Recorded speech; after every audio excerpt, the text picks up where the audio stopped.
변호사를 사칭해 한인 등을 대상으로 보험금을 갈취하는 신종 사기가 활개를 치고 있어 연방거래위원회가 스캠주의보를 발령했습니다.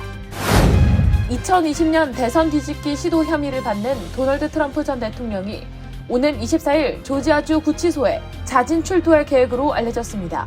보석금은 20만 달러로 책정됐습니다.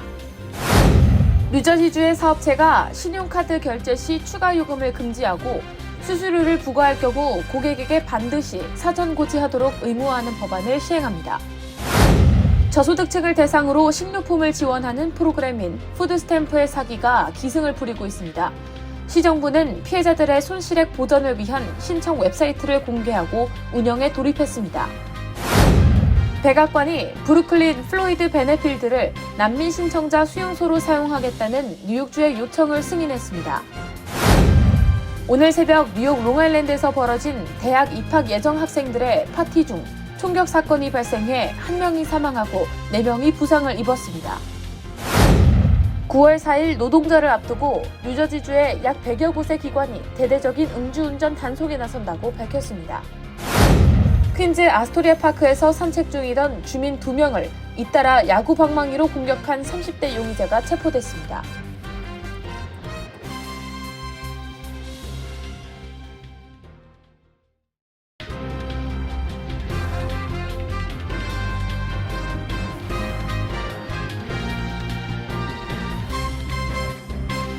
여러분 안녕하십니까? KBTV 뉴스 9 이창환입니다. 한인 등을 대상으로 한 신종 사기가 활개를 치고 있습니다. 연방거래위원회 FTC는 최근 들어 변호사를 사칭하는 보험금 사기가 기승을 부리고 있다며 경보를 발령하고 각별한 주의를 당부했습니다. 오늘의 첫 번째 소식 강전민 기자가 전해드립니다. 연방거래위원회 FTC는 한인들을 대상으로 개인정보와 금전을 노린 사기가 늘고 있다며 스캠주의보를 내렸습니다. 이들 사기범들은 변호사를 사칭해 같은 국적의 동일한 성을 가진 사망자의 미수령 보험금을 받게 해준다며 접근해 개인정보나 수수료 명목으로 돈을 챙기는 수법을 사용합니다. 이들 사기범들은 로펌에서 발송된 것으로 보이는 메일을 보내 수백만 달러의 생명보험을 들어둔 클라이언트가 사망했는데 유족을 찾을 수 없다고 말하고 이 사망자와 같은 국적, 동일한 성을 가지고 있다면 보험금을 나눠 가질 수 있는 방법이 있다고 접근합니다. 당국은 이에 관심을 보이고 회신하면 사기범들은 개인정보 또는 수수료를 명목으로 돈을 챙긴 뒤 잠적한다고 밝혔습니다. 한국에 거주하는 A씨는 미국 변호사를 사칭한 사기범으로부터 한국 국적의 부동산 투자자 박 씨가 10년 전 교통사고로 미국에서 사망했다며 유족을 찾을 수 없으니 보험금을 나눠 갖자는 메일을 받은 바 있습니다. 사기범들은 보험증권을 수혜자로 추가해주겠다며 전혀 위험하지 않고 전문적으로 진행된다고 현혹했습니다. 사기 피해는 한인을 비롯한 특정 커뮤니티를 대상으로 확산하고 있습니다. 연방거래위원회는 한국어와 베트남어, 스페니쉬로 스캠주의보를 내리고 이 같은 메일은 전부 사기라고 강조했습니다. 이어 잘 모르는 사람이 개인정보나 수수료 등 금전을 요구하는 행위는 불법적인 가능성이 큰 만큼 의심하고 송금하지 말라고 조언했습니다. 또 피해 확산을 막기 위해 지인들과 정보를 공유하고 연방거래위원회 FTC에 신고해 줄 것을 조언했습니다. KBTV 뉴스 강정민입니다. 2020년 대선 뒤집기 시도 혐의를 받은 도널드 트럼프 전 대통령이 24일 조지아주 풀튼 카운티 구치소에 자진 출두해 절차를 거치게 될 계획으로 알려졌습니다. 도널드 트럼프 전 대통령의 보석금은 20만 달러로 책정됐습니다. 보도에 전장 기자입니다. 검찰과 트럼프 전 대통령의 변호인 양측이 합의한 명령서에는 트럼프 전 대통령이 보석 기간에 증인을 접촉해 영향을 끼치거나 변호사의 개입 없이 다른 공동 피고인을 접촉해서도 안 된다는 조건과 함께 트럼프 전 대통령의 보석금이 20만 불로 책정됐다고 애틀랜타 저널 컨스티튜션이 보도했습니다. 트럼프 전 대통령의 측근이자 변호사인 존 이스트먼과 케네스 치즈보로는 각각 보석금 10만 달러, 또 다른 변호사 레이 스미스 3세는 10,000달러의 보석금이 책정됐습니다. 이들은 보석 기간에 매달 한 번씩 전화 또는 법원 출두 형식으로 보석 조건 이행 여부를 확인받아야 합니다. 소식통 2명에 따르면 트럼프 전 대통령이 오는 24일 풀턴 카운티 구치소에 자진 출두할 예정입니다. 트럼프 전 대통령은 2020년 대선 당시 경합 지역이었던 조지아주 선거에서 간발의 차로 패배하자 2021년 1월 초 브래드 레펜스버거 조지아주 국무장관에게 전화를 걸어 선거 결과를 뒤집기 위한 11,780표를 찾아내라고 압박한 혐의로 14일 기소됐습니다. 풀턴 카운티에서는 일반적으로 피고인이 구금돼 있지 않은 경우 변호인과 검찰이 보석에 합의하고 재판부가 이에 서명한 이후 피고인은 구치소에 수감됩니다. 트럼프 전 대통령의 경우 이미 보석금이 합의돼 있기 때문에 구치소에 출두해도 절차가 끝나면 구금에서 풀려날 것으로 예상됩니다. 앞서 트럼프 전 대통령은 풀턴 카운티 구치소에 일시 투옥될 수 있다는 전망이 나온 바 있습니다. KBTV 뉴스 전상입니다. 뉴저지주의 사업체가 신용카드 결제 시 추가 요금을 금지하고 수수료를 부과할 경우 고객에게 반드시 사전 고지하도록 의무화하는 법안을 시행합니다. 법안에 따르면 부과되는 수수료 금액도 사전에 고지해야 하며 사업장에 이를 알리는 표지판도 부착해야 합니다. 전상희 기자의 보도입니다. 필 머피 뉴저지 주지사는 신용카드 거래 추가 요금 부과 금지 및 수수료 사전 고지 의무화 법안에 서명했습니다. 법안은 지난 6월 30일 뉴저지주 하원에서 74대 3 기권 3표로 통과됐고 주 상원에서 만장일치로 통과된 이후 머피 주지사의 서명으로 즉시 발효됐습니다. 법안에 따르면 사업체는 신용카드로 결제하는 고객을 대상으로 실제 비용만 청구해야 하며 만약 수수료를 부과한다면 총 금액의 2.5% 이하만 청구해야 하고 결제 전 수수료가 부과된다는 내용과 함께 정확한 금액을 고객에게 사전 고지해야 합니다. 사업체는 신용카드 수수료에 대해 매장 입구와 결제 데스크 앞에 명확하고 눈에 띄는 표지판 등을 부착해야 하며 만약 이를 어길 경우 주소비자보호국은 사업장의 장부 및 기록을 검사하고 불법 행위를 판단할 수 있는 권한을 갖게 됩니다. 위반 시 최초 최대 $10,000, 이회부터는 건당 최대 $20,000의 벌금이 부과될 수 있습니다. 필 머피 뉴저지 주지사는 이 법안에 서명하면서 자신이 사우스 저지에서 피자를 주문하면서 카드 결제를 했을 때 수수료가 10% 부과됐다는 사실을 영수증을 보고 알게 됐던 경험을 공유하면서 이와 같은 경험은 소비자로서 매우 불공정하게 느껴지며 장기적으로 고객과의 신뢰 문제가 발생할 수 있어 사업체에게도 손실을 가져다 줄 수 있다고 지적했습니다. 머피 주지사는 법안이 발효되면 카드 거래의 투명성을 높이고 중산층 이하 주민들에게 부여되던 불공정한 경제적 부담이 경감될 것으로 기대한다고 전했습니다. 뉴저지주가 이번 법안을 마련한 것은 사업체가 신용카드 결제 시 고객에게 수수료를 부과하는 것은 카드업체가 요구하는 수수료를 상쇄하기 위한 차원이지만 이를 악용하는 사례를 막기 위한 조치입니다. KBTV 뉴스 전상입니다. 저소득층을 대상으로 식료품을 지원하는 EBT 카드의 지원금 갈취 행각이 극성을 부리며 뉴욕시에서만 22,000명이 도난 피해를 입은 것으로 집계되고 있습니다. 이에 시정부는 어제부터 피해자들의 손실액을 보상해주는 웹사이트를 개설했습니다. 피해자들은 웹사이트를 통해 피해 내용 및 금액을 보고한 뒤 보상금 환급 신청에 나설 수 있습니다. 자세한 내용 김은지 기자가 전해드립니다. 뉴욕 시내 수만 가구의 빈곤 가정이 혜택을 받고 있는 식료품 지원 프로그램 푸드스탬프의 EBT 카드가 사기 및 도난을 당하면서 뉴욕시가 이들을 돕기 위한 웹사이트를 개설해 지원하고 나섰습니다.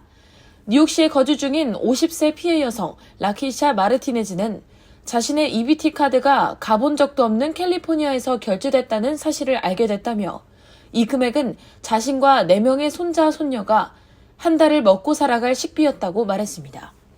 마르티네즈는 EBT 카드 사기로 $900를 잃은 지 8개월 만에 보상금 신청 절차에 들어갔습니다. 이렇게 뉴욕시 라커웨이 지역에서 12가정 이상이 EBT 카드 사기를 당했으며 이들은 식료품 가게에서 EBT 카드로 결제하려 했을 때 잔고가 없다는 사실을 알게 됐습니다. 사건 발생 이후 수개월이 지난 현재 스캠 사기를 당한 가족들을 위한 연방 자금이 지원됐고 이에 뉴욕시가 피해자들을 대상으로 보상금 신청 및 수령 절차에 대한 안내 및 지원을 위해 웹사이트를 개설해 오픈했습니다. 뉴욕시가 개설한 피해 복구 및 지원 웹사이트는 지난 21일부터 시민들에게 오픈됐으며 사이트를 통해 피해 내용과 액수를 기재해 청구할 수 있고 신청일로부터 약 한 달 후 보상액을 수령할 수 있습니다. 뉴욕주 스냅 담당 부서 산하 빈곤가정 및 장애인 지원국에 따르면 현재까지 뉴욕시에서 EBT 카드 스캠 사기를 당한 피해자는 약 2만 2천 명에 달하는 것으로 추산하고 있습니다. 이 같은 EBT 카드 사기 행각은 특히 저소득층 가정에 있어 EBT 카드가 식비의 생명줄인 경우가 많아 안 그래도 팍팍한 가정 경제에 어려움을 가중시키고 있습니다. 특히 사기 일당들은 ATM 리더기에 카드 복제기를 설치하고 카드 번호와 핀 넘버를 도용해 새로운 불법 카드를 만들어 계좌에 입금된 잔액 등을 갈취하는 수법을 사용하고 있습니다. 푸드스탬프 카드 사기 피해를 입은 가정은 뉴욕시 사회복지국 또는 EBT 카드 사기 도난 피해 지원 웹사이트를 통해 도움을 받을 수 있습니다. KBTV 뉴스 김은지입니다.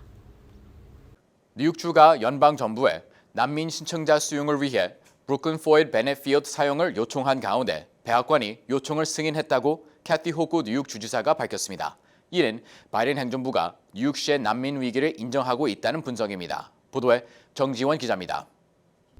호컬 주지사는 현재 국립공원관리청이 관리하고 있는 브루클린 플로이드 베네필드를 난민 신청자 수용소로 사용하겠다는 제안을 연방정부가 승인했다고 밝히고 약 2,500명 이상의 난민 신청자들의 수용소로 임대할 계획이라고 전했습니다.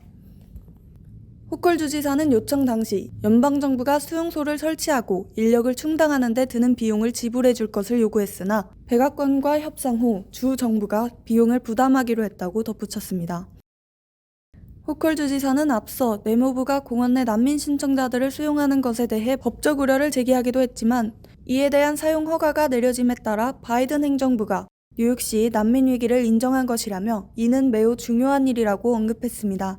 호컬 주지사는 아직까지 임대 조건을 검토하지는 않았지만 약 2,000명에서 2,500명의 난민 신청자들을 수용할 수 있을 것으로 기대한다고 말했습니다. 한편 뉴욕시의 보호를 받고 있는 난민 신청 이민자 및 노숙자는 10만 3,400명이 넘는 것으로 나타났습니다. 뉴욕시 당국은 수개월 전부터 텍사스주에서 오는 난민 신청자는 줄어들고 있는 반면 텍사스 이웨이 지역에서 뉴욕시로 오는 난민 신청 이민자는 지속적으로 늘고 있다고 전했습니다. 아울러 뉴욕시에 도착한 전체 난민 신청 이민자 가운데 약 5만 3천 명은 현재 망명 신청 결과를 기다리고 있는 상태라고 덧붙였습니다. 난민 신청 이입자 유입으로 뉴욕시는 인도주의적 구호센터 등 186개의 영구 및 임시 쉘터를 마련하고 이민자들을 적극 수용하고 있습니다. KBTV 뉴스 정지원입니다. 오늘 새벽 뉴욕 롱아일랜드 내서 카운티에 위치한 한 파티장에서 총격 사건이 발생했습니다. 이번 사건으로 1명이 사망하고 4명이 부상을 입었는데 파티 참석자 대부분이 대학 진학을 앞두고 있는 젊은 층이었던 것으로 파악됐습니다. 자세한 내용 김은지 기자가 보도합니다. 이번 총격 사건은 뉴욕 롱아일랜드 벨리 스트림의 131 스트리트 오션 애비뉴 인근 한 이벤트 공간에서 열린 파티장에서 발생했습니다. 사건 직후 나소 카운티 경찰이 출동했으며 목격자들은 총격 사건이 도피즈라고 불리는 곳에서 발생했다고 증언했습니다. 인근 주민들은 약 6에서 7발의 총성이 발사되는 소리를 들었다며 파티 참석자들은 올해 고등학교를 졸업하고 대학 진학을 앞두고 있는 학생들이 대다수인 젊은이들을 위한 행사였던 것으로 파악되며 피해자의 신원은 아직까지 공개되지 않았습니다. 현재까지 사망자 1명, 부상자 4명으로 파악되고 있습니다. 파티에 참석했던 한 목격자는 갑자기 누군가 총을 쏘기 시작했고 사건 발생 전까지 평화로웠던 파티가 아비규환이 돼버렸다고 말했습니다. 인근 주민들은 사건이 발생한 행사장이 주변에 미용실과 음식점 등이 있어 평소에도 인파가 몰리던 곳이라며 해당 지역에서 이러한 총격 사건이 발생하는 것은 매우 충격적이며 이례적인 일이라고 말했습니다. 이번 사건으로 인해 수시간 동안 일대 교통이 통제됐으며 나소 카운티 경찰은 이번 사건이 발생한 원인과 가해자 그리고 피해자에 대한 조사를 진행 중이라고 전했습니다. KBTV 뉴스 김은지입니다. 9월 4일 노동절을 앞두고 뉴저지 전역에서 음주운전 단속이 강화됩니다. 뉴저지 경찰국은 2주에 걸쳐 대대적인 단속에 나선다며 안전벨트 착용과 음주운전 및 과속 단속을 위해 뉴저지 각지에서 약 100여 곳의 기관이 참여한다고 밝혔습니다. 자세한 내용 정지원 기자가 보도합니다. 뉴저지 검찰청은 약 98개의 경찰서와 1개의 카운티 셰리프국이 순찰에 참여해 대대적인 음주운전 단속에 나설 것이라며 노동절을 앞두고 2주간 음주운전 집중 단속이 실시된다고 전했습니다. 이번 단속은 뉴저지주 고속도로 교통안전국의 보조금 61만 6,770달러의 자금 지원을 받아 이루어지며 집중 단속은 다음 달 4일까지 이어질 예정입니다. 작년 같은 기간 음주 단속 기간 동안 뉴저지주 경찰은 음주운전 위반 티켓이 348장 발부, 부주의운전으로 인한 티켓 240장, 과속 위반 804장을 발부했고 안전벨트 미착용 348건, 음주운전자 169명이 적발됐습니다. 미 전역에서 2021년 음주운전 사고로 인해 사망한 사람은 13,384명인 것으로 집계되며 이는 39분마다 1명꼴로 사망한 셈입니다. 뉴저지 한인 밀집 지역 가운데는 클리프사이드 팍 그리고 엣지워터가 각각 7,000달러의 지원을 받고 단속에 참여했습니다. 단속이 강화되는 9월 4일 노동절까지 뉴저지 주민들은 짧은 거리라도 안전벨트를 반드시 착용하고 지정 속도를 준수하는 등 안전운전을 위해 각별한 주의를 기울이셔야겠습니다.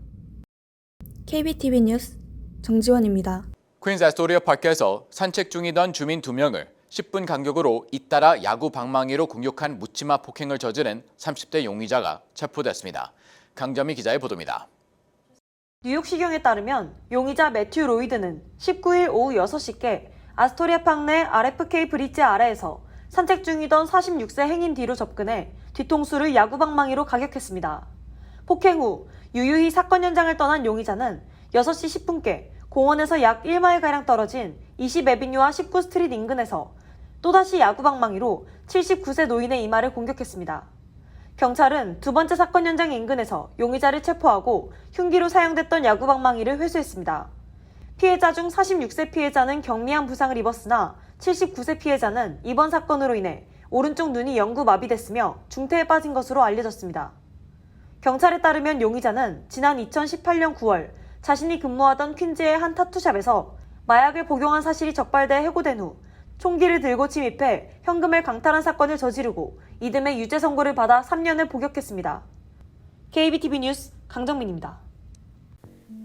식품의약국 FDA는 보도자료를 내고 파이저가 개발한 RSV 백신 아브리스보를 임신 32주에서 36주 여성이 사용할 수 있게 승인했다고 밝혔습니다.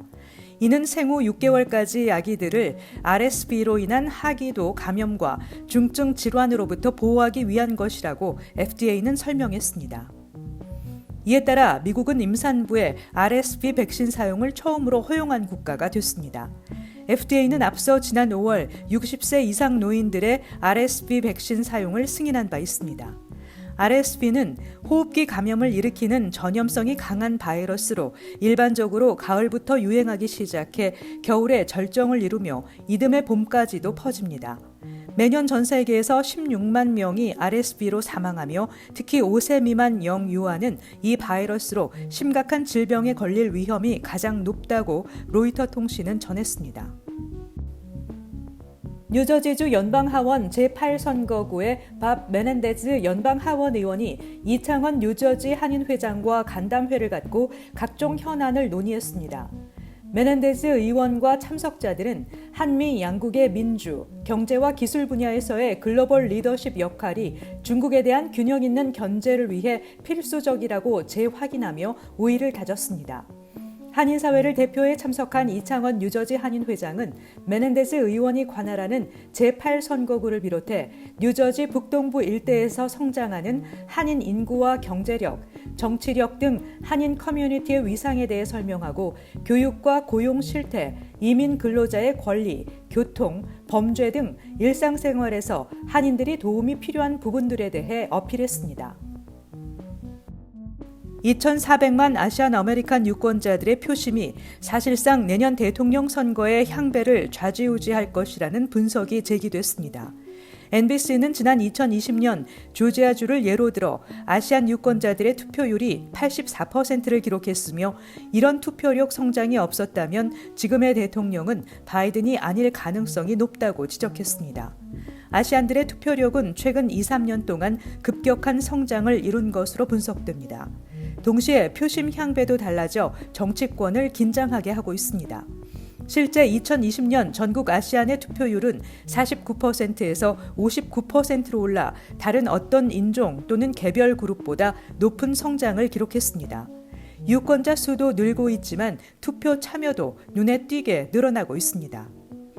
연방정부의 학자금 대출 상환 유예 조치가 곧 종료되는 가운데 학자금 대출을 탕감해주겠다며 접근하는 사기 수법이 기승을 부리고 있습니다. 스펙트럼 뉴스에 따르면 소비자 보호 비영리 단체 BBB에는 최근 학자금 대출 탕감 사기와 관련한 신고 접수 건수가 부쩍 늘었습니다. 접수된 사례에 따르면 사기꾼들은 통상 문자 메시지나 이메일로 학자금 대출 탕감을 보장할 수 있다. 당신은 새로운 탕감 프로그램 자격이 있다 등의 내용을 보내고 있습니다. 메시지에 응답할 경우 서류 작업 절차상 수수료가 필요하다며 돈을 요구하는 방식입니다. 피해자들은 적게는 $500, 많게는 $1,000 이상의 수수료를 송금했습니다. 교육부에서는 이런 피해를 막기 위해 발신자 정보 확인이 필수라고 조언합니다. 잠시 후 커뮤니티 브리핑을 전해드립니다.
이어서 환율과 증시 전해드립니다.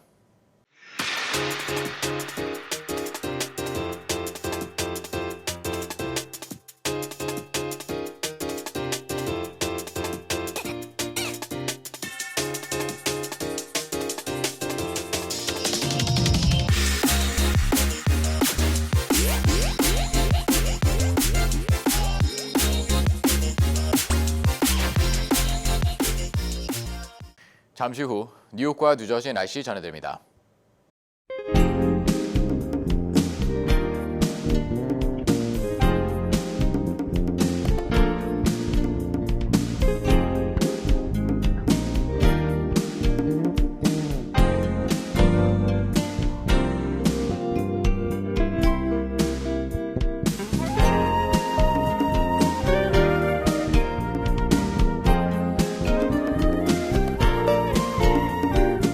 KBTV 뉴스 9 마칩니다. 오늘도 시청해주셔서 감사합니다. 편안한 밤 보내시 바랍니다.